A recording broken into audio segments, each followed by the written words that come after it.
هذه قصتي يا أحبابي، قصتي مع الأمراض المزمنة اللي كنعيشها كل يوم. هذه القصة مهداة لكل واحد مريض تحت الفراش، كيعاني في صمت وكيقاوم بلا ما يبان. مهداة اللي كيبات موجوع بالمرض وكيصبح واقف غير حيت ما عندوش اختيار. قصتي اللي خرجات من الألم غير باش نقول راك ماشي بوحدك. أنا عائشة، ماشي باش نعرف براسي، ولكن باش نهضر بصوت، صوت مسموع ولو مرة واحدة في حياتي. وربما هذا الصوت يكون صوتك اللي ما عرفش يخرج. من نهار مشى الوالد الله يرحمه تبدل كل شيء، ما بقاتش الدنيا كيف كانت، ماشي حيت تبدلت الظروف، ولكن حيت طاح السند، داك الإحساس ديال الأمان اللي كنت كنحس بيه بلا ما نفكر. مشى الوالد الله يرحمه، ومن بعد وجات تقل واحد فوق واحد.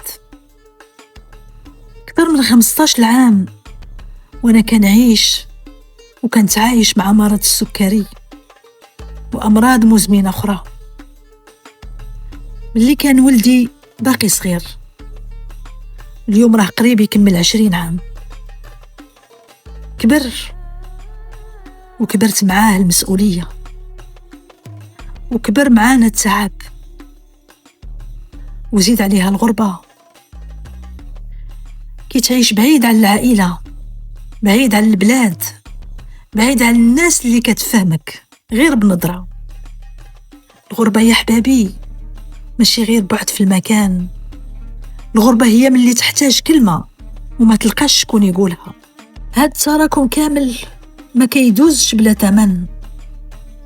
جا القلق، جا التوتر، ولات الأمراض المزمنة جزء من حياتي، ماشي حيت بغيت أنا، ولكن حيت الأمراض فرضت راسها. كانت عندي أحلام وهوايات، أشياء كنت كنشوف راسي فيها، ولكن تخليت على بزاف ديالها بالزربة، حيت خصني نكمل، وخصني نتحمل، وخصني نكون واقفة. من سنين وجع رجلين ما كيطلقنيش، وجع كيبدي خفيف ومن بعد كيولي ثقيل، ولكن خصني نوقف ونخدم ونجري مع الوقت. كنشتغل مربية أطفال في داري، كنعطي الحنان لوليدات الناس، ونسمع البكاء، نسمع الدموع حتى وأنا موجوعة. الناس ما كيعرفوش المرض، كيشوفوا المظهر، لأن معاناة المرض شي مرات ما كتبانش في الوجه، ما كتبانش حتى في الجسد، حيت هذيك القوة اللي عندك الداخلية هي اللي كتخلي الجسد خفيف وكتخليه قوي، وكتخليه كيواجه الصعوبات. وحتى إلا عرفوا الناس، الشافي هو الله سبحانه. وحيت تعلمت نعيش بالاكتفاء الذاتي، كنكتفي بنفسي، كنبري نفسي بنفسي، كنعالج نفسي بنفسي، وكنوري غير الواجهة اللي بغيت أنا، ونخبي ونتوجع في صمت. ولكن ولدي هو النقطة الحساسة. كان خاف يشوف الضعف ديالي، كان خاف نحط عليه حمل ما يستاهلوش. ومع الوقت لقيت واحد الحاجة الوحيدة اللي ما خانتنيش، هي الصوت. ماشي صوت عالي ولا صوت كيطلب الانتباه، ولكن صوت كيطلع من اللي كنسكت بزاف.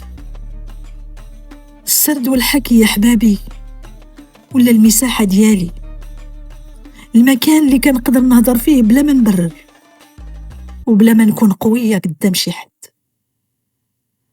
كنهضر وكنحس براسي كنخرج داك الشي اللي عمرو ما خرج، كنجمع فيه جروح كبيرة، كنجمعها في كلمة واحدة، ونخلي الصوت يدير اللي ما قدرش يديرو الجسد. الصوت يا حبابي علمني نسمع لراسي، علمني نوقف شوية ونقول راه حتى أنا هنا. ما كنطلبش بيه الشفقة ولا نطلب به التنفس، وحيت هكا تولدت القناة سرباء الصدى. قناة سرباء الصدى ماشي مشروع ربح، ولكن حاجة خرجت من الداخل، خرجت من مرأة تعلمت تصمد وتعلمت تحكي غير باش تبقى واقفة. ولهذا كنخبي الألم، كنخبي الدمعة، كنخبي البكاء تحت فراشي، وحتى ملي نشكي كنشكي بصوت محبوس، صوت مبرمج باش ما نزعج حتى واحد. لحقاش كنشوف ناس اخرى كيعانيو اكثر مني، عندهم امراض اكثر مني انا، وناس ما عندهاش حتى الدواء، ناس يالله كتجري باش تاكل وتشرب. كنقول الحمد لله، الحمد لله والشكر لله، ماشي حيت انا بخير، ولكن حيت كاين اللي حملو أثقل مني. إلا نعست مع 5 الصباح راه كنفيق مع 6 الصباح، ماشي حيت وقت الراحة، ولكن حيت هذا هو الوقت اللي خصني نحارب فيه الحياة.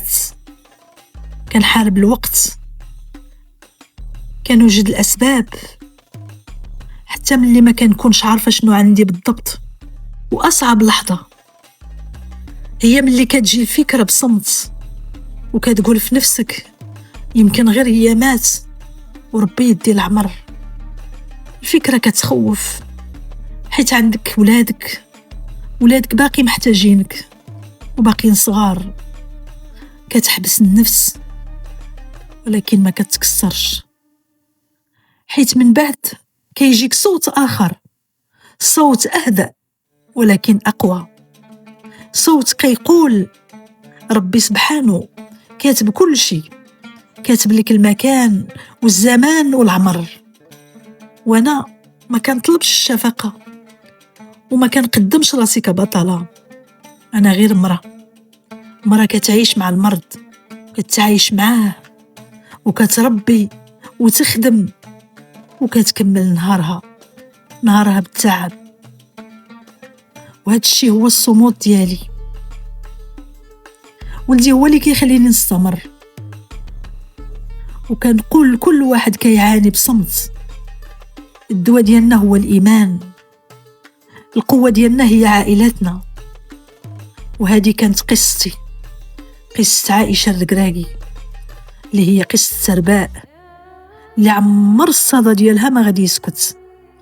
ونتلاقاو في فضفضة قادمة إن شاء الله. سرباء الصدى مساحة هادئة كنرجعوا ليها ملي كيكثر الضجيج في حياتنا. هنا الصوت كيصبح دواء، والكلمات كتلقى طريقها للروح بلا ما نضغطوا عليها. أنا عائشة الركراكي كنحكي بصوت على القصص اللي كنخبيوها بين السطور، لحظات القوة ديالنا، لحظات الضعف، التعب، بداية جديدة، وذكريات اللي علمتنا نوقفوا على رجلينا من جديد. هنا غادي تلقاي حديث صادق، حنان، تجارب نسائية، تأملات من القلب للقلب. فضفضة سرباء الصدى، قناة صوتية بصوت أختكم عائشة الركراكي. تحياتي لكم من القلب، واللي عجبها المحتوى تشترك، ولكم مني أغلى التحيات.